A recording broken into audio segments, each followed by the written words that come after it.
ഉൽപ്പത്തി അധ്യായം 8. ജലപ്രളയത്തിന്റെ അന്ത്യം. നോഹയെയും പെട്ടകത്തിലുണ്ടായിരുന്ന എല്ലാ ജീവജാലങ്ങളെയും കന്നുകാലികളെയും ദൈവം ഓർത്തു.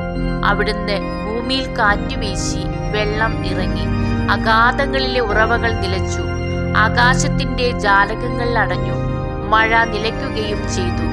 ജലം പിൻവാങ്ങിക്കൊണ്ടിരുന്നു. 150 ദിവസം കഴിഞ്ഞപ്പോൾ വെള്ളം വളരെ കുറഞ്ഞു. 7-ാം മാസം 17-ാം ദിവസം പെട്ടകം അറാറത്ത് പർവ്വതത്തിൽ ഉറച്ചു. 10 മാസത്തേക്ക് വെള്ളം കുറഞ്ഞുകൊണ്ടേയിരുന്നു. 10-ാം മാസം 1-ാം ദിവസം പർവ്വത ശിഖരങ്ങൾ കാണാറായി. 40 ദിവസം കഴിഞ്ഞപ്പോൾ നോഹ പെട്ടകത്തിൽ താൻ ഉണ്ടാക്കിയിരുന്ന കിളിവാതിൽ തുറന്ന് ഒരു മലങ്കാക്കിയെ പുറത്തുവിട്ടു. വെള്ളം വറ്റുവോളം അത് അങ്ങുമിങ്ങും പറന്നു നടന്നു. ഭൂമിയിൽ നിന്ന് വെള്ളമിറങ്ങിയോ എന്നറിയാൻ അവനൊരു പ്രാവിനെയും വിട്ടു. കാലുകുത്താൻ ഇടം കാണാതെ പ്രാവ് പെട്ടകത്തിലേക്ക് തന്നെ തിരിച്ചു വന്നു.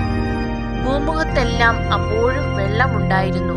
അവൻ കൈ നീട്ടി പ്രാവിനെ പിടിച്ച് പെട്ടകത്തിലാക്കി.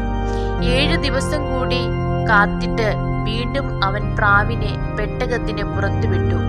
വൈകുന്നേരമായപ്പോൾ പ്രാവ് തിരിച്ചു വന്നു.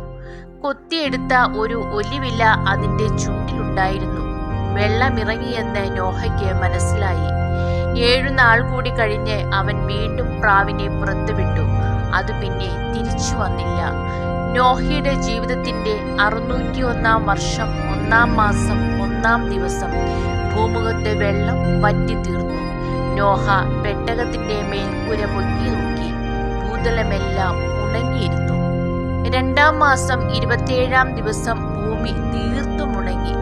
ദൈവം നോഹയോട് പറഞ്ഞു, ഭാര്യ, പുത്രന്മാർ, അവരുടെ ഭാര്യമാർ എന്നിവരോടുകൂടി പെട്ടകത്തിൽ നിന്ന് പുറത്തിറങ്ങുക. പെട്ടകത്തിലുള്ള പക്ഷികളെയും മൃഗങ്ങളെയും ഇഴജന്തുക്കളെയും എല്ലാം പുറത്തു കൊണ്ടുവരിക. സമൃദ്ധമായി പെരുകി അവ ഭൂമിയിൽ നിറയട്ടെ. ഭാര്യയും പുത്രന്മാരും അവരുടെ ഭാര്യമാരുമൊത്ത് നോഹ പെട്ടകത്തിൽ നിന്ന് പുറത്തു വന്നു. മൃഗങ്ങളും ഇഴജന്തുക്കളും പക്ഷികളും ഭൂമുഖത്ത് ചലിക്കുന്നവയൊക്കെയും ഇനം തിരിഞ്ഞ് പുറത്തേക്ക് പോയി. നോഹ ബലിയർപ്പിക്കുന്നു. നോഹ കർത്താവിന് ഒരു ബലിപീഠം നിർമ്മിച്ചു. ശുദ്ധിയുള്ള എല്ലാ മൃഗങ്ങളിലും പക്ഷികളിലും നിന്ന് അവൻ അവിടത്തേക്ക് ഒരു ദഹന ബലി അർപ്പിച്ചു. ആ ഹൃദ്യമായ ഗന്ധം ആസ്വദിച്ചപ്പോൾ കർത്താവ് പ്രസാദിച്ചരുളി, മനുഷ്യൻ കാരണം ഭൂമിയെ ഇനി ഒരിക്കലും ഞാൻ ശപിക്കുകയില്ല. എന്തെന്നാൽ തുടക്കം മുതലേ അവന്റെ അന്തരംഗം തിന്മയിലേക്ക് ചാഞ്ഞിരിക്കുകയാണ്. ഇപ്പോൾ ചെയ്തതുപോലെ ജീവജാലങ്ങളെയെല്ലാം ഇനി ഒരിക്കലും ഞാൻ നശിപ്പിക്കുകയില്ല. ഭൂമി ഉള്ളിടത്തോളം കാലം വിതയും കൊയ്ത്തും, ചൂടും തണുപ്പും, വേനലും വർഷവും, രാവും പകലും നിലയ്ക്കുകയില്ല. ദൈവമേ, സ്തുതി അങ്ങേക്ക് യോഗ്യമാകുന്നു.